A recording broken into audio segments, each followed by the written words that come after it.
This is a video response for Trev, who asked me to explain how, if the spirit lives on when the body is dead, that the spirit can't learn without the body container.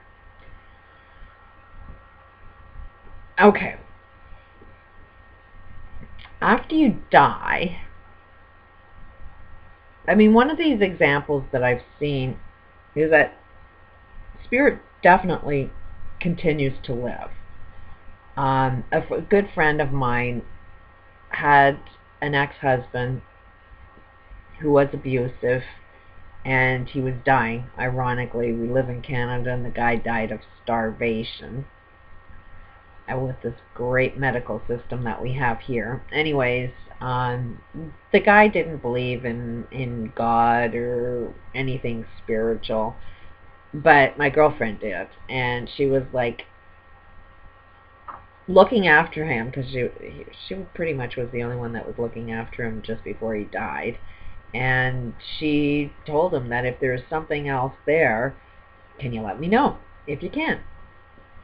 So when the guy died, we were working a midnight shift, and she just woke up with this knowing that he had died, and it was just a knowing. And she had a conversation with him, and the guy says, hey, yeah, there's something on this side, but it's okay, don't worry, everything is fine. And that's all the information she got.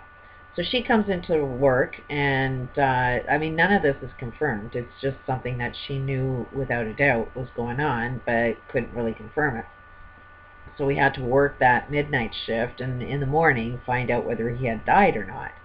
And sure enough, he died exactly at the same time as she got all of this information.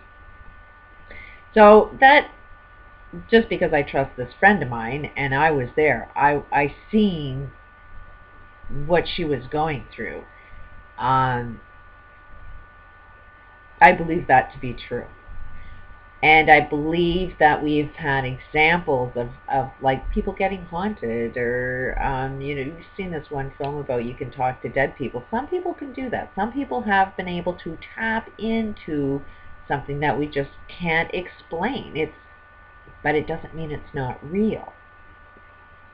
And we have, like religious people say, there's good spirits that can influence you, just as there's bad spirits. There's angels and devils, and there's a lot of influences that we are sort of talking about, but we're not really putting it into our science book that says, hey, this is a real thing, it's the real deal, this is what's going on. Just because science can't really touch or feel it, or do an experiment on it, and they can't because they can't really understand it yet.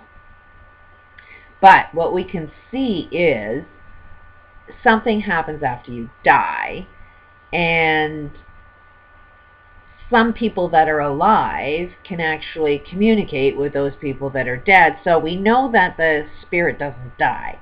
We also know that a body, when you die, there's a weight that's gone. The body gets a little lighter practically instantly as soon as you're dead. So the spirit has some kind of weight to it.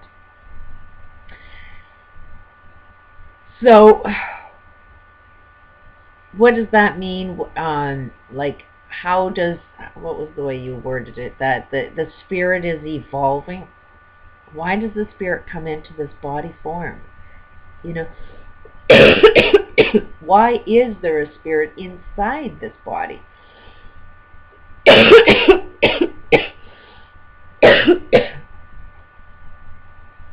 Today's bottle is gratitude and humanity. And anyways, you gotta kind of sort of look at, okay, why does a spirit come into a body? Instead of, do you have a spirit? Why does the spirit need the body? What's the purpose of that body? Now, if you look at your DNA is like your coding that makes up your body.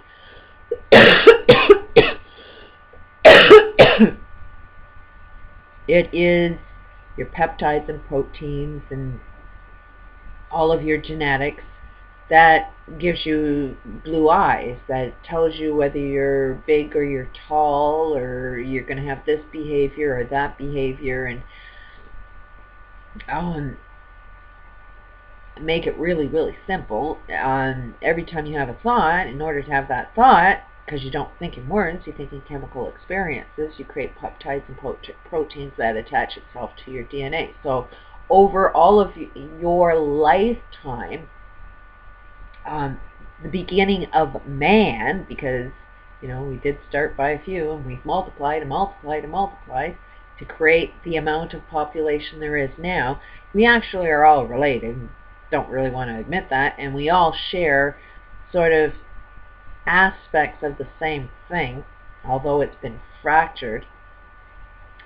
You still carry every thought from your genetics, every behavior, every single thought that your parents had, and their parents and their parents and their parents and their parents. You have all of their life experience. All of their life experience is all locked up in that DNA, and you have it. And there's a difference between, kind of think of why a parent gives birth to one child, and then you have a certain DNA, and then maybe 5 years later gives birth to another child, and their DNA is similar but different. What makes the difference? The 5-year span. Same with twins. They're very similar, but they're a little bit different because of that little bit of experience that takes place in between the development of one twin and another twin. Okay, so if that is your coding within the smallest cellular aspects of yourself that science is now finding that it's just spinning pieces of information. There's a spirit that is you. There's something that when you came into this planet, it is like the spirit was born into this experience, and that born into this experience can only be in a container. Just like that spinning piece of information has a cell that's its container, and that cell is going to be a reflection of the information, the spirit of the information in that. So if it's like water, then that cell will appear like it's water. If it's metal, the information spinning within the atoms of metal will make it reflect like it is metal, because that's the spirit of what it is. So your spirit of what it thinks it is this body container. It's not really real. It's just sort of like the illusion of what is inside. So basically, because there's little hints of what it's all about, and the energy that keeps the spirit body cells working tends to be love. Your heart is love. We've made all of these connections that love is heart. Heart is love. And if that heart does not pump, you die.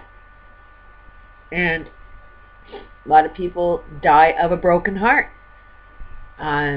Look at a lot of illnesses and diseases will have to that if you die from heart problems, there usually is a lack of love for yourself, or a lack of love for your community, or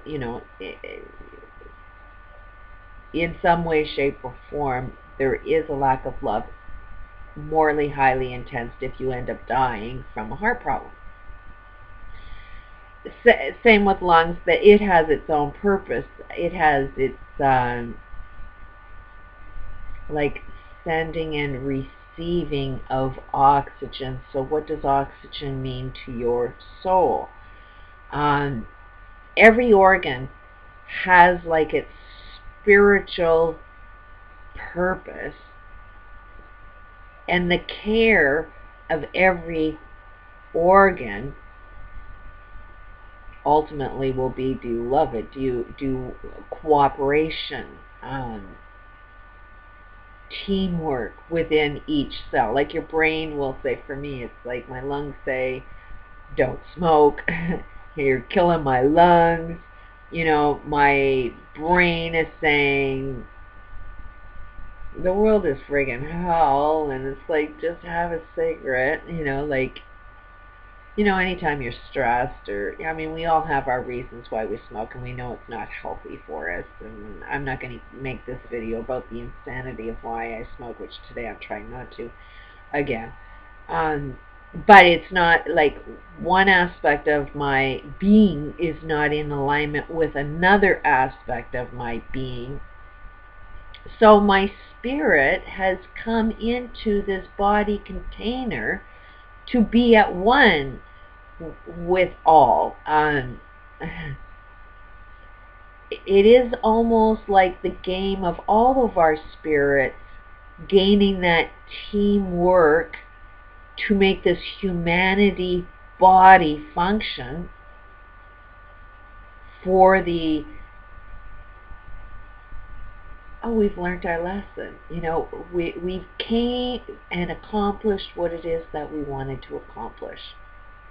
So that's sort of the same thing, that your spirit comes into this body that's nothing but just a reflection of what the spirit is, that came here to improve, to get itself in alignment with itself, with its love energy, that if the soul can look after this container,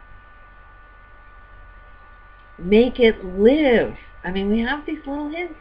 You know, eternal life, we all want to live. We all want that eternal life. We think eternal life will come from death, but it's like, how much did your soul actually learn if it learned how to die? You know, and for the greatest part is that we are interconnected with other spirits. We're all of one spirit, like a God spirit, but it's like to come and separate us is like the evilness, you know, and it's so there's so many lessons for the soul to be learning, and the soul should be learning how we all come together, because, another little hint, God shows up when we show up.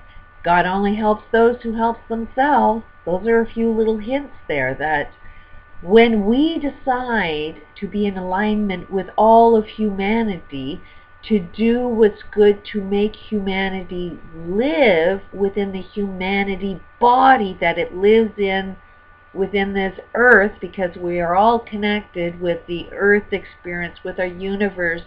We're all one big, massive, universal body. And when we line everything up and come in together with it and have that heart, that love, to make it work and live and not die, then we've learned our lesson. And there are so many different levels of this lesson, that it's individual, that when you can make your body live, when you see that the alignment with all of your cells doing everything that it's meant to be, it's like when I see somebody offering me advice, generally they're only offering me the advice of what they see from their perspective. They're looking through their eyes. They're looking through what's actually inside them and not what's actually outside there. So they'll always misjudge me and think that they're seeing me, but actually they're only seeing themselves. I'm just a reflection of what's inside of them, but they can't distinguish that yet. Even I get caught in that trap sometimes.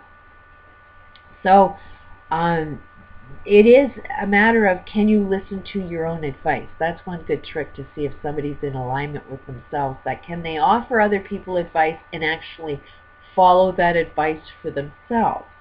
If they can see what they put out in the world is actually them and they listen to it, then they're getting more in alignment with self. If their body is healthy, then they are, you know, the soul is getting healthy. If our humanity is healthy, then we are all getting healthy. So that's I hope that explains it. Peace out.